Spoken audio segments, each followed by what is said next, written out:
दोस्तों, इस देश में ऐसे ऐसे घटिया कानून हैं, घटिया नहीं महाघटिया कानून, जिसको जान करके आपको हैरानी भी होगी और हंसी भी आएगी। ऐसा मैं इसलिए कह रहा हूँ क्योंकि आप 100, 200, 500 करोड़ का यदि घोटाला करते हैं, कोई भी नेता करता भी है, आए दिन न्यूज़ में निकलता रहता है, तो आप 100 करोड़ का अगर घोटाला करते हैं तो आपको 3 वर्ष की सज़ा दी जाएगी। 3 वर्ष की सज़ा आपको अदालत सुनाएगी। वो भी अगर आप उसी 100 करोड़ में से 2, 4, 5 करोड़ खर्च कर जज को खरीद लोगे तो पैरोल पर बाहर भी आ जाओगे। लेकिन अगर आप 100 रुपये का टिकट नहीं लेते हैं ट्रेन का तो आपको 5 साल की सज़ा है। 100 करोड़ घोटाले पर 3 साल की सज़ा और 100 रुपये का रेल का टिकट ना लेने पर 5 साल की सज़ा। ऐसे ऐसे महाघटिया कानून है आपके देश में।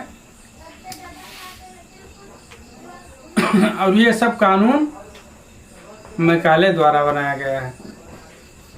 ये जो कहते हैं कि संविधान BN राव ने बनाया, कोई कहता है भीमराव अम्बेडकर ने बनाया, उसके भी हमारे देश में आजकल 2 पार्ट गुट बट गए हैं।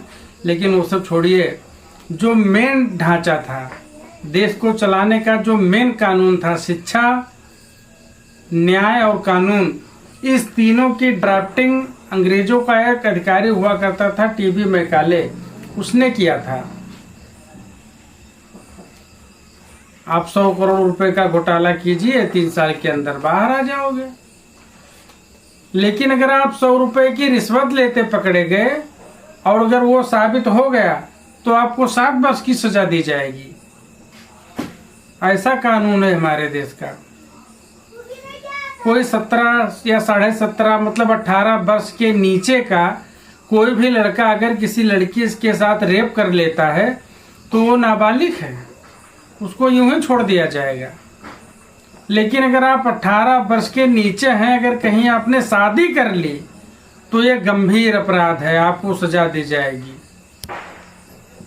ऐसे ऐसे तो हमारे देश में घटिया कानून है। जिस अंग्रेज अधिकारी का मैं आपको नाम बता रहा हूँ, TB मैकाले, उसने एक ड्राफ्टिंग किया था।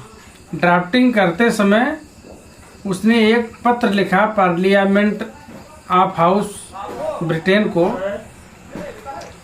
कि मैंने भारत के लोगों को न्याय देने के लिए एक ऐसा ढांचा तैयार कर दिया है कि जिसके लागू होने पर भारत के किसी लोगों को न्याय नहीं मिल पाएगा। और यही कारण है कि आज हमारे देश की अलग अलग अदालतों में 5-6 करोड़ मुकदमे पेंडिंग में पड़े हैं। अब सोचो, 5-6 करोड़ परिवार परेशान है, उनको न्याय नहीं मिल पा रहा है। और न्याय मिलेगा भी कैसे? यहाँ भारत में न्याय नहीं मिलता है। यहाँ न्याय बिकता है, यहाँ फैसला दिया जाता है, न्याय नहीं होता है। फैसला सबूत के आधार पर दिया जाता है। यदि आप अपराधी हैं लेकिन सबूत में यदि आप अपने आप को निरपराध घोषित कर ले गए तो अदालत आपको बरी कर देगी, भले ही जज साहब जानते हो कि आपने ही मर्डर किया है। और यदि अपराधी आप नहीं भी हैं और लोगों ने आपको सबूतों के आधार पर सबूत इकट्ठे करके जज के सामने रख दिए तो जज यह जानते हुए भी कि आप निर्दोष हैं, आपको फांसी दे देगा। ऐसे ऐसे महाघटिया कानून है हमारे देश में। आर्टिकल 66A ये हमारे संविधान में था। ये कहता है, आजकल जो लोग उल्टा सीधा पोस्ट डालते रहते हैं, आर्टिकल 66A आपको कम से कम 3-4 वर्ष की सजा दे देता।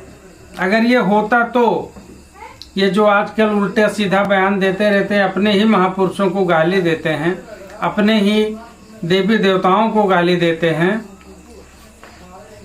किसी के भी प्रति उल्टा सीधा बयानबाजी कर देते हैं, गलत सलत कमेंट, गलत पोस्ट कर देते हैं, तो इस पर 3-4 वर्ष की सजा थी। अगर आप आपत्तिजनक पोस्ट सोशल मीडिया पर डाल देते हैं, झूठी खबर फैलाते हैं, तो आपको 3 वर्ष की सजा होती थी।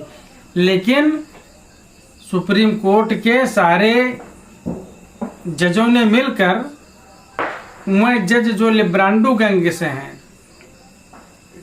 कम्युनिस्ट पार्टी से जो जुड़े हैं उन जजों ने इस धारा 66A को 2015 में रद्द कर दिया।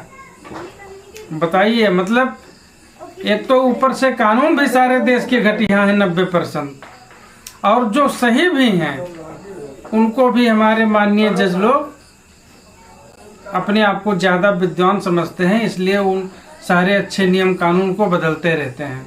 ये तो हालत है अपने देश का, कहाँ से किसी को न्याय मिल पाएगा।